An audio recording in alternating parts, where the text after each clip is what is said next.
Chelsea Speaker from Handelsblatt Global Edition. It's a nostalgic form of advertising used seldom nowadays, neon signs. Now a Berlin startup wants to help neon to new glory. Customized neon signs are nothing new.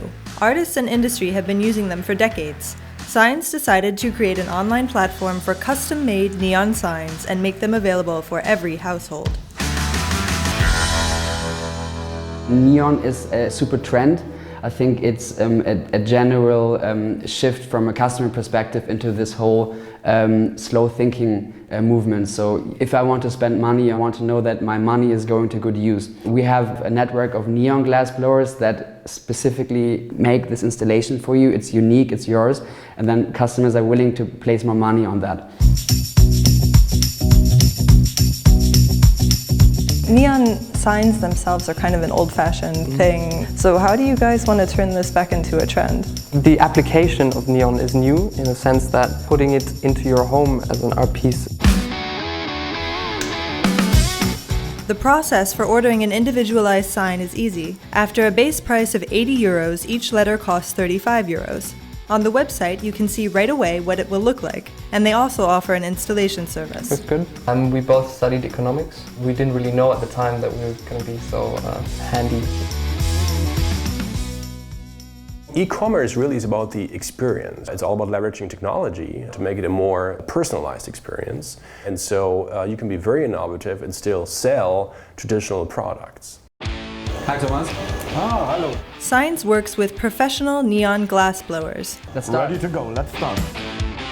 To shape the glass, you have to heat up a thin pipe and then carefully bend each letter. And don't forget to mention that it needs years to work efficiently.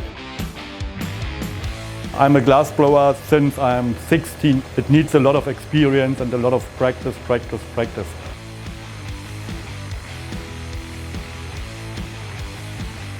Of course, a little bit talent, but patience.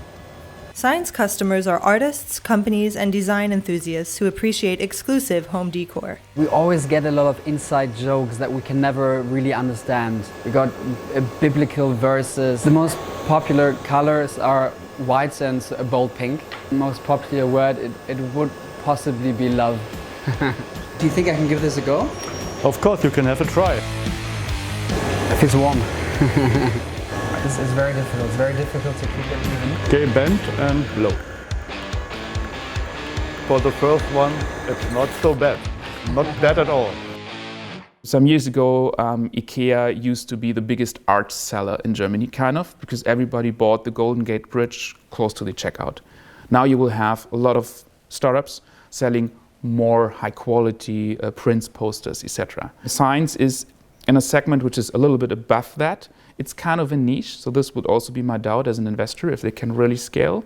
But of course, aggregating demand and supply with an online platform is a good idea. Sygns competitors are neon glass blowers and smaller advertising firms. Competition from China is limited in the customization sector because our business model only makes sense if you have local producers. So we don't compete for huge contracts that involve 100,000 neon signs in the production. You have China for that basically, or you have other low-cost Eastern European suppliers. Nils and Anthony met while they were going to college in Milan. But when it came to founding the company, Berlin was the only logical place. Do you at Sygns benefit from kind of this gold rush mood that's happening in the Berlin startup scene right now? The two biggest areas where we profit from this gold rush, I think it's human capital. So it makes it very easy for us to attract talent from university because it's cool and in to be in startups and have a strong learning curve and be really in the daily business. Berlin is Germany's startup hub, with 56,000 people working for young companies. And the number of new companies being founded is growing. So how was it in the beginning when you guys started out with the company and you basically had no seed capital? What was it like and how did you survive back then? Well, obviously you have some drawbacks. I sold the car that my grandparents had left me. And I lived on the couch of some friends for, I think it was about 5 months.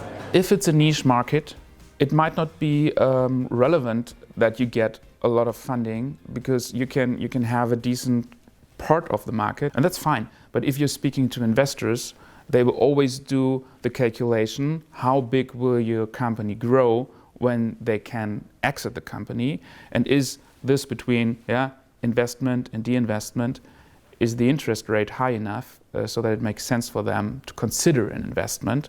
And for a lot of niches, the answer will be no. Those who will be more successful are those with enough money to make a big impact of marketing and sales. It's getting more and more crucial to have very good financial backup from your investors to become successful. It's not at all the innovation or the team alone. So there are many factors, but most important, besides the team, is of course money. ZIRRA is a research and rating service for investors based in Tel Aviv. It provides tools that help investors assess the quality and potential of funding private companies. We asked them to give us their analysis of Sygns. The ZIRRA rating system has given Sygns a score of 7.1 out of 10, which is average to slightly below average for a company of that nature and of that stage. We see a couple of reasons why. The first one is the company has put together strong partnerships, which is definitely a must. And they're also increasing in the revenue, which means that there are customers to their solutions. The red flags are that this market is a niche market, it's not a mass market. And in addition, there is hardly any information about the company that can be attributed to signs of growing in public success. Usually companies that are successful somehow let the world know about it.